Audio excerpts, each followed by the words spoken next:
If you were born a Neanderthal, your body was going to break before you understood why. Not from one catastrophe, from a slow stack of small ones, piling up year after year, starting before you could walk. We have their skeletons, hundreds of them pulled out of caves in Spain, France, Croatia, Iraq, and Siberia. Almost everyone tells the same story. Healed fractures, stunted teeth, bones that stopped growing for months at a stretch because there wasn't enough food to keep growing on. These were not weak people. Homo neanderthalensis, pronounced Neanderthal-ensis, was built stronger pound for pound than any human alive today. That's what makes the damage so hard to look at. There's a record buried inside their teeth that tracks the worst years of a Neanderthal childhood with something close to calendar precision. A team finally read it across 423 teeth. What it says about being 2 years old in Ice Age Europe is the part I keep coming back to. We'll get there. Start with the day you're born. You are not born into a tribe. You are born into a household.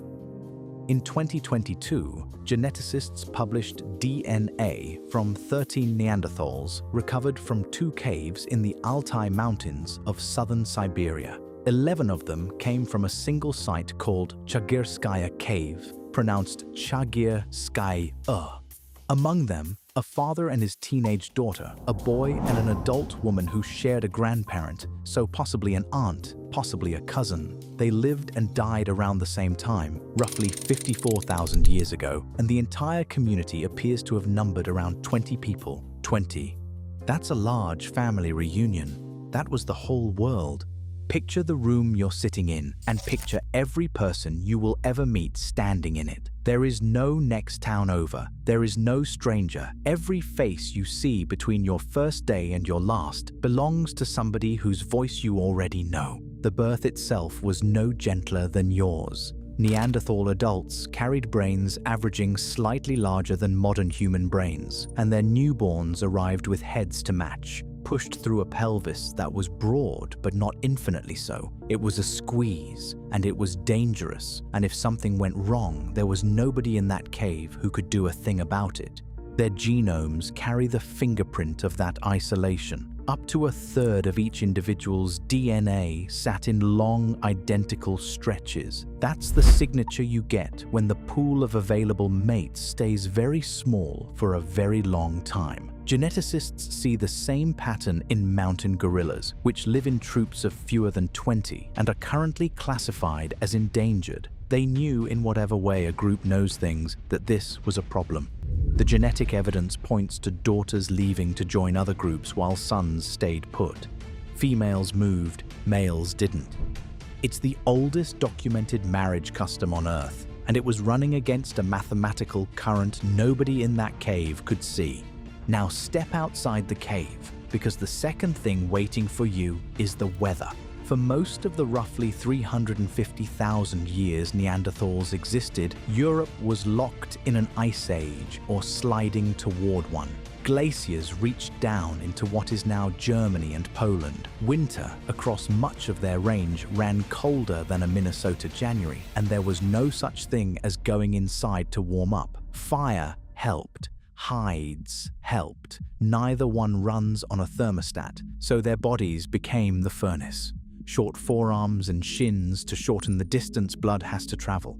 A wide barrel-shaped ribcage housing oversized lungs. Heavy bone, heavy muscle, a build closer to a competitive powerlifter than to anyone in your office. The famous nose, wide and projecting, works as a heat exchanger, warming frozen air before it reaches the lungs. All of that costs fuel.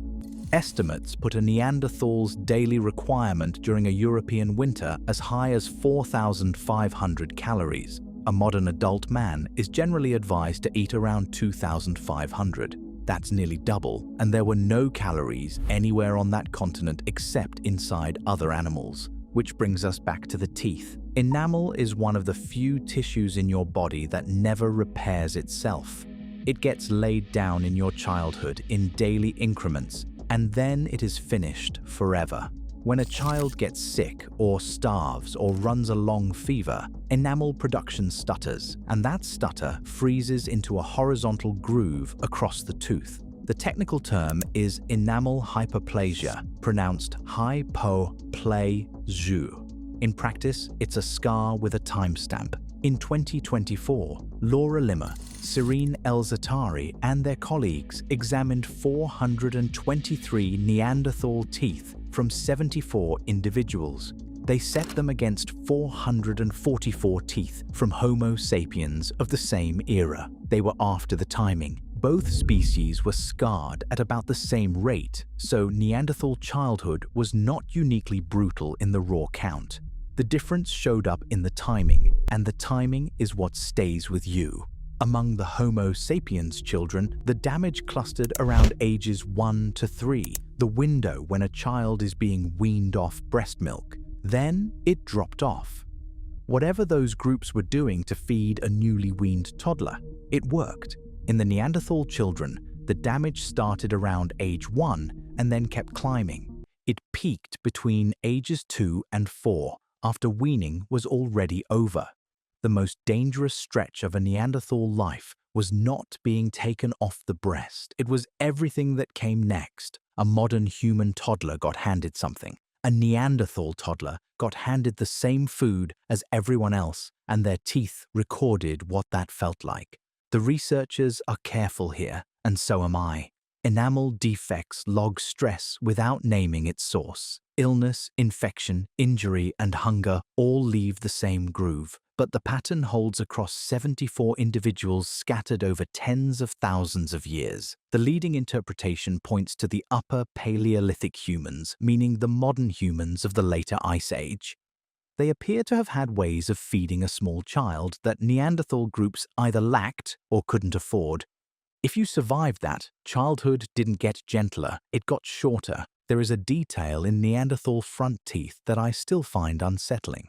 The incisors are worn flat, far past what chewing accounts for, and they carry fine scratches running at a consistent diagonal. Recreate the motion, and you land on the same posture every time. A hunk of hide or sinew clamped in the front teeth, pulled taut with one hand, cut with a stone flake held in the other. The scratches run the direction they do because most Neanderthals, like most of us, were right-handed. They use their mouths as a third hand, thousands of times, starting young enough that the wear shows up in teenagers. By 15, a Neanderthal girl could strip a red deer carcass, nap a flint edge sharp enough to shave with, and start a fire in wet weather. She was also probably already a mother, or about to be. There was no adolescence in the sense you'd recognize. There was small, and then there was working. The work is what broke them.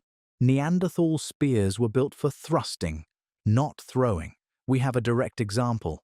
At Leringen in Germany, a wooden spear more than 7 feet long was found lying inside the rib cage of a straight-tusked elephant.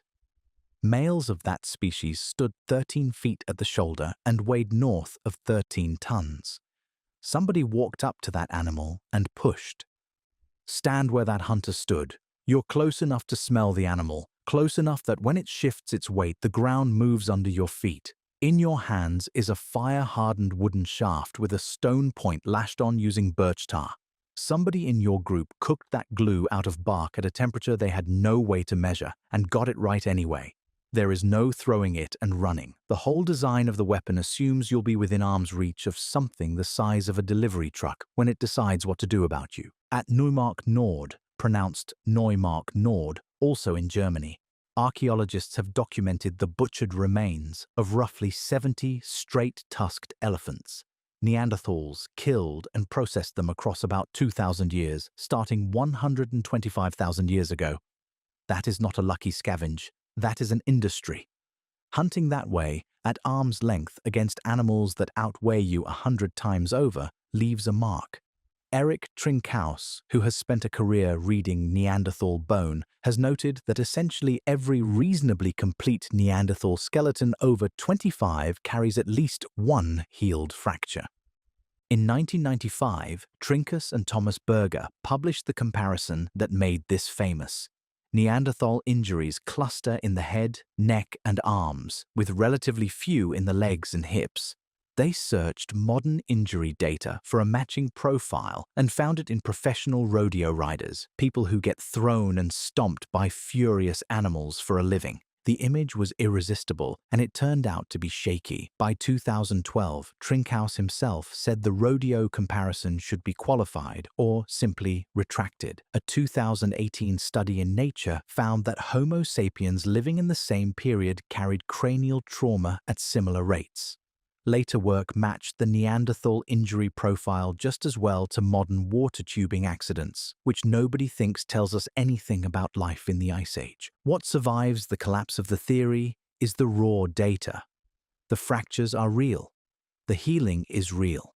And healing is the part worth stopping on, because a broken arm in a world with no splints, no antibiotics, and no grocery store means somebody carried you. His museum number is Shanidar 1, pronounced Shan-Idar, and the men who excavated him called him Nandi. He was found in a cave in the Zagros Mountains of Iraqi Kurdistan, and he died somewhere in his 40s around 45,000 years ago. Read his skeleton and you get a casualty report. A crushing blow to the left side of his face, healed, almost certainly leaving him blind in that eye. A withered right arm, useless, ending above the wrist, either amputated or lost.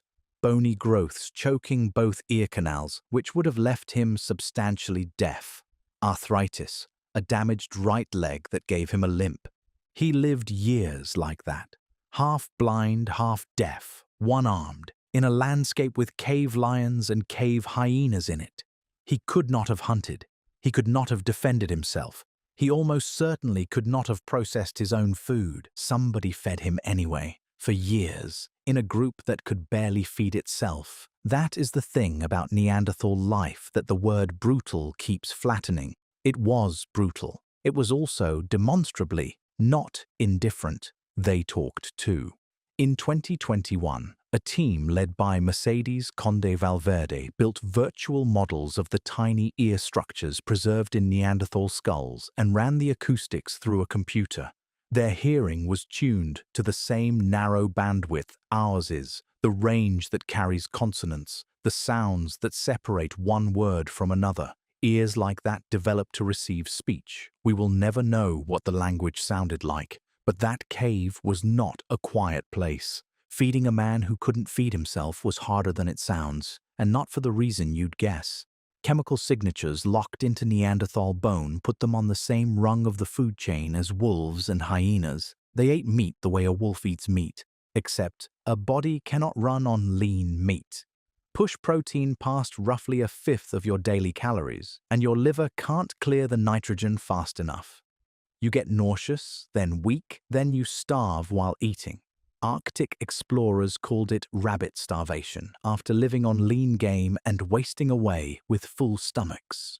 For a Neanderthal, the ceiling sat around 1,200 calories of protein a day against a need of 4,000 or more.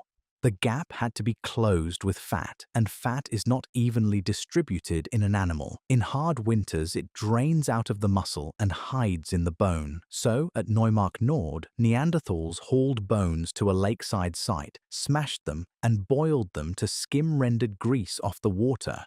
That was roughly 100,000 years before anyone else is known to have done it. Their teeth carry the rest of the menu. Hardened plaque from El Cedron, pronounced El Cedrone in northern Spain, preserved DNA from pine nuts, moss, and mushrooms. Not a scrap of meat in that particular sample. One individual had a dental abscess and an intestinal parasite. His plaque held poplar bark, which contains the active compound in aspirin, plus traces of a mold from the family that gave us penicillin. Some researchers read that as deliberate self-medication. Others read it as diet in a bad year. The evidence is suggestive and the argument isn't settled. What isn't in dispute is what happened to the 12 or 13 people at El Cedron. They were a family. Genetics confirmed it. 6 adults, 3 adolescents, 2 children aged roughly 5 and 8, and an infant. They died around 49,000 years ago, and their bones were later swallowed by a collapse in the cave floor, which is the only reason we have them. The bones carry cut marks, skulls broken open, long bones cracked lengthwise to get at the marrow, cuts around the mandibles consistent with removing the tongue. No burning, no gnaw marks from any predator.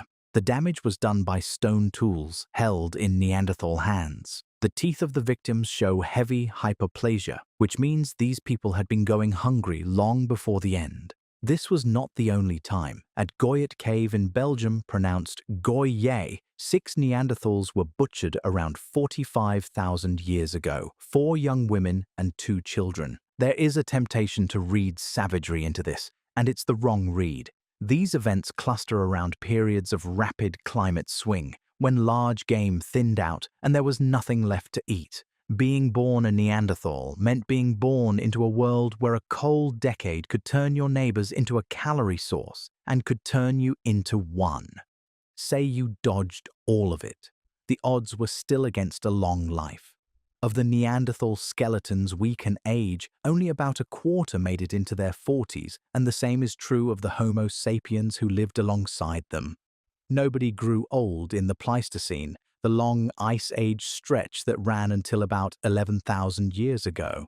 The most famous survivor is the man from La Chapelle-aux-Saints, pronounced La Chapelle-aux-Saints, found in France in 1908. He was somewhere around 40. His spine and hip were riddled with arthritis. He had lost most of his teeth and the sockets had resorbed, meaning he lived long enough afterward for the bone to fill in. Someone was making sure a toothless man ate. Marceline Boule reconstructed him and got it wrong in the most consequential way possible. Boule read the arthritis as normal anatomy and produced a stooped, bent-kneed, slouching creature with its head jutting forward, and that reconstruction became the caveman. The shuffling brute in every cartoon and every insult traces back to one arthritic 40-year-old and one anatomist who didn't account for his medical history. It took roughly 50 years to correct. Neanderthals stood as upright as you do. They lasted around 350,000 years. Homo sapiens, in our current anatomical form, have managed about 300,000. Then, somewhere near 40,000 years ago, the Neanderthals ran out.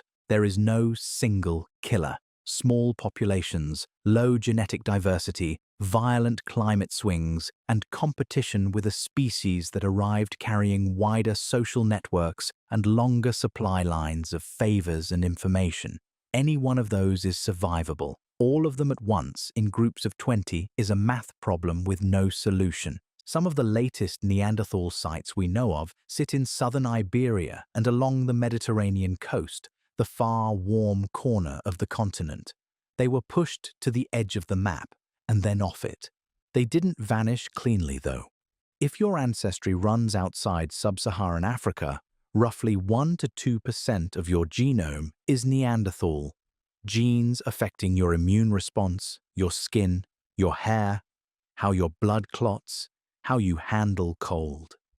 So here is what being born a Neanderthal actually got you: a continent under ice, food that could poison you if you ate it wrong, a childhood that scarred your teeth between the ages of 2 and 4, a body carrying at least one healed break by 25, a 1 in 4 shot at seeing 40, and a family of 20 people who, when you went blind and one-armed and useless, fed you anyway. That last part is the whole story. They were handed a version of this planet that would kill most of us inside a week, and they held it longer than we have held ours. They did it while carrying their wounded. We didn't outlive them because we were tougher. We outlived them because there were more of us, connected in wider circles at exactly the right moment. Change the timing, change the weather, and this video gets made by somebody with a heavier brow ridge. They're not entirely gone. They're in the mirror, in a % or 2 of you, in a body that has never once had to walk up to an elephant with a wooden spear. Thanks for watching, and I'll see you in the next one.